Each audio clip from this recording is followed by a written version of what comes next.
అనుదిన ప్రార్థన యాకోబు 4. మా దేవా, మా ప్రభువా, మమ్మను ప్రేమించి మరొక నూతన దినమును సజీవునిగా మేల్కొల్పిన మీ మితిలేని ప్రేమకై స్తుతులు స్తోత్రములు. ప్రభువా, పాప పూరితమైన అలవాట్లు, స్వార్థం, గర్వం, కామం, లాభం కోసం పరిగెట్టి ప్రపంచాన్నే ప్రేమించి స్వార్థ మార్గంలో నడిచి మీకు శత్రువును కాకుండా మీ పవిత్ర మార్గంలో నన్ను నడిపించండి. తండ్రి, మీరు ఆశతో కాంక్షించిన రీతిగా మీకు మాత్రమే చెందులాగున మీ ఆత్మ మా యందు నివసింపచేయడి.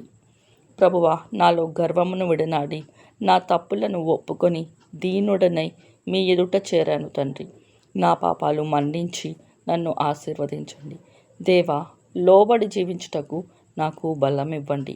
అపవాదిని ధైర్యంగా ఎదిరించే శక్తిని ప్రసాదించండి. నా దేవా, నా దోషముల నిమిత్తమై పశ్చాత్తాపముతో వినయముతో మీ చెంత చేరాను తండ్రి. నన్ను మన్నించి దయతో దీవించమని యేసుక్రీస్తు నామంలో ప్రార్థిస్తున్నాను తండ్రి. ఆమెన్.